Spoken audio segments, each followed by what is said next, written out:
విభజన తర్వాత తొలిసారిగా రిపబ్లిక్ డే వేడుకలు విజయవాడ ఐజీఎంసీని వీడి సాక్షాత్తు అయితే రాజధాని అమరావతి నడిఒడ్డున అయితే హైకోర్టు సాక్షిగా జరగనుండటం అయితే చారిత్రక ఘట్టంగా మారింది.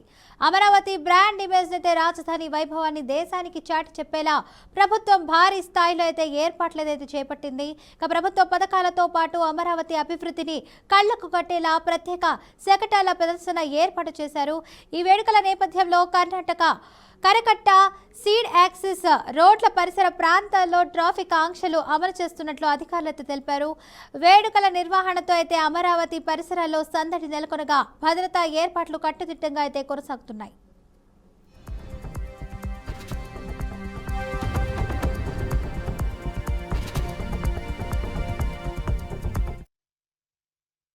విజయవాడలో రిపబ్లిక్ డే వేడుకలపై మరింత సమాచారం మా ప్రతినిధి ప్రవీణ్ అందిస్తారు. Praveen, over to you. ప్రస్తుతం మనం రాయపూడి ప్రాంతంలో గణతంత్ర దినోత్సవ వేడుకలు జనవరి 26 జరిగే గణతంత్ర దినోత్సవ వేడుకల్లో భాగంగా రాయపూడి ప్రాంతంలో గవర్నమెంట్ సిద్ధపరిచిన 20 నుంచి 25 ఎకరాల మైదానం ఉన్న ఈ ప్రాంతంలో గణతంత్ర వేడుకలు అయితే జరగబోతున్నాయి. ప్రస్తుతం మనం ఆ ప్రాంతంలో ఉన్నాం.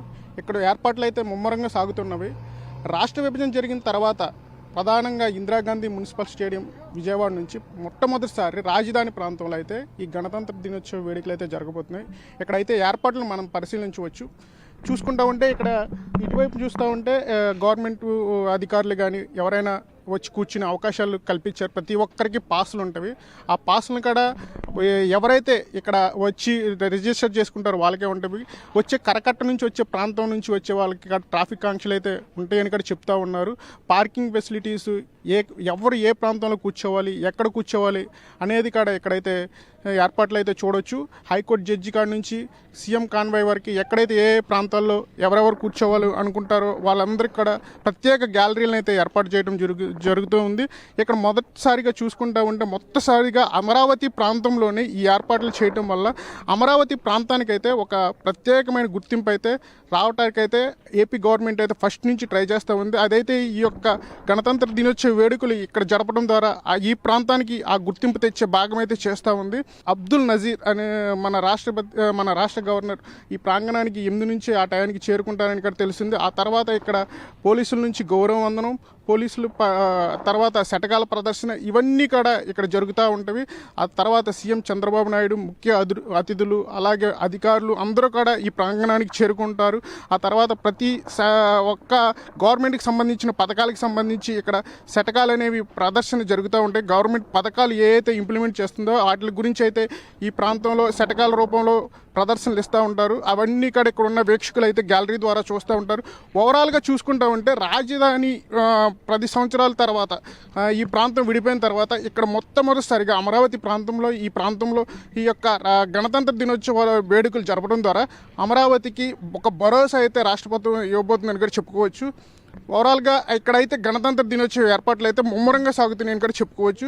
ఓవరాల్గా చూసుకుంటే అమరావతి ప్రాంతంలో ఈ యొక్క గణతంత్ర దినోత్సవ వేడుకలు నిర్వహించడం ద్వారా మొదటిసారి ఈ యొక్క ప్రాంతంలో అమరావతి పనులు మళ్ళీ ఊపందుకునే నిదానాన్ని ఇటు రాష్ట్ర ప్రజలకు, అటు పెట్టుబడిదారులకు, అమరావతి ప్రాంత ప్రజలకు చేరవేసేందుకైతే ప్రభుత్వం అయితే ఈ గణతంత్ర దినోత్సవ వేడుకలు అయితే రాజధాని ప్రాంతం రాయపూడి ప్రాంతంలో నిర్వహిస్తూ ఉంది.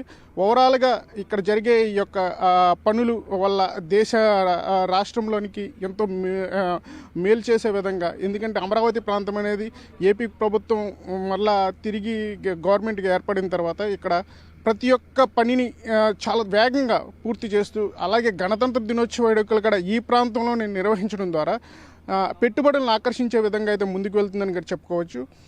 కెమెరామెన్ గోపితో ప్రవీణ్, బీఆర్కే న్యూస్, అమరావతి గణతంత్ర దినోత్సవ వేడుకలు జరిగే ప్రాంతం నుంచి.